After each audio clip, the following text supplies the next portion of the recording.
Hey, it's Ryan Reynolds here from Mint Mobile. Now, I was looking for fun ways to tell you that Mint's offer of unlimited premium wireless for $15 a month is back. So I thought it would be fun if we made $15 bills. But it turns out that's very illegal.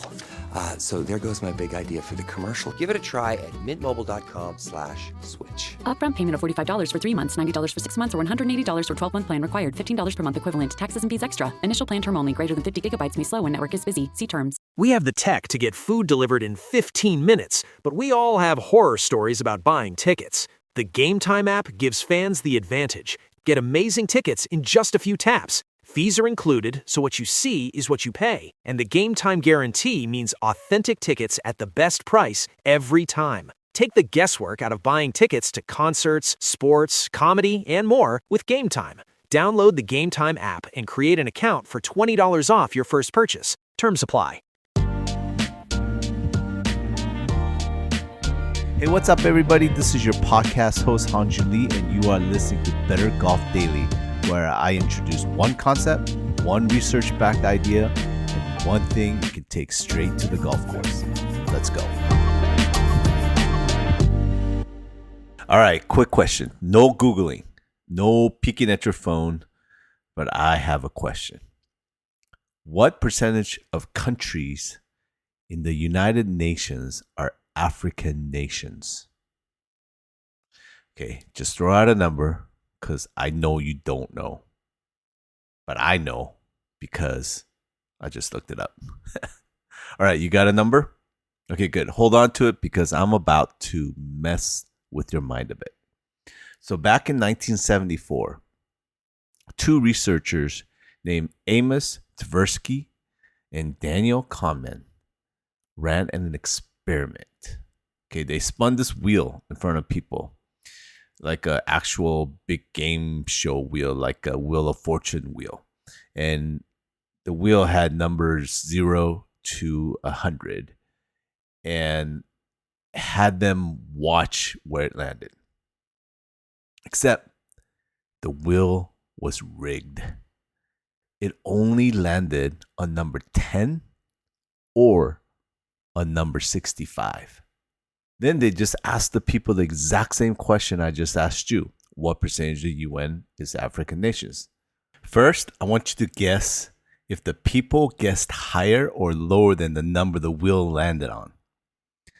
Then, give me your actual estimate. People who saw the wheel land on 10 guessed an average of 25%. People who saw the wheel land on 65 guessed 45%. Okay, same question, basically the same people. The only difference was a total random number from a rigged wheel that had zero to do with actual answer. And it swung people's guesses by 20 points. 20 from a wheel spin that meant nothing.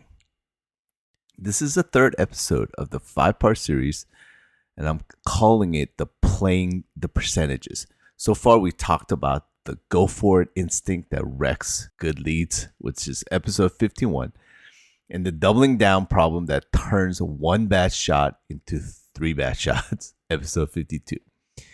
That this one is sneakier than both of those, honestly, because it doesn't show up in one big decision. It quietly shapes every single decision you make for all 18 holes, and you don't even notice that it's happening.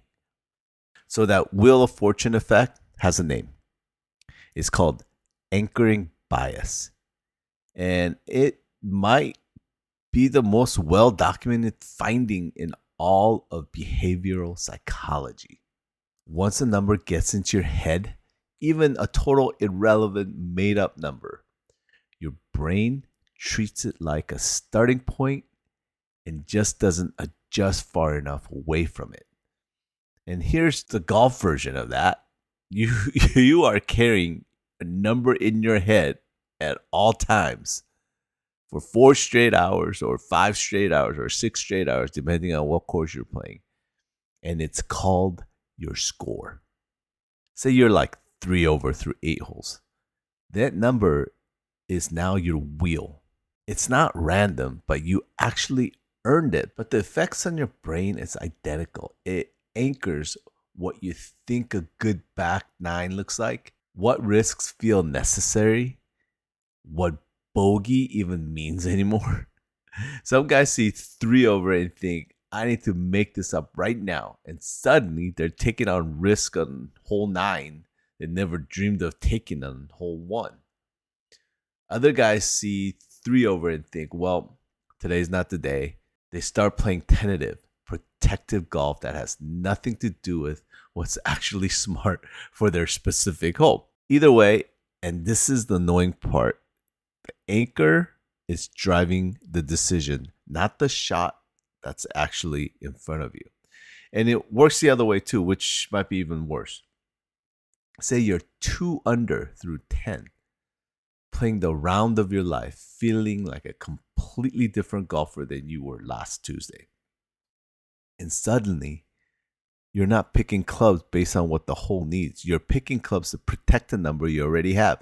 That anchor turns aggressive players passive at exactly the wrong moment, which, of course, usually causes a tentative swing that leads to exact miss they were trying to avoid. Isn't golf kind of cruel like that? Well, here's a move, and it takes real practice to actually pull it off. Now, treat every hole like it has amnesia about the one before it. Before you hit a shot, ask, what's the smart play on this hole? With this lie, to this pin, not what does my score need right now? That's genuinely hard because the scoreboard in your head is very, very loud and it does not shut up. Here's one trick that helps. Decide your strategy for a hole, aggressive, neutral, or conservative, based on the actual risk and reward of that hole, ideally during the practice round before the anchor even exists yet. See, your score is real. I'm not saying pretend it isn't, but it's not the information about what club to hit next. It's just a number sitting in your head, quietly doing the exact same thing that Tversky and Kamen's rigged wheel did to a room full of strangers in 1974. The best golfers I've read about are the ones who've learned to notice it happening and just set it aside. All right, so thanks for tuning in, everyone. Talk to you next time. Until then, spin a new wheel on every hole. Yeah? Okay, bye for now.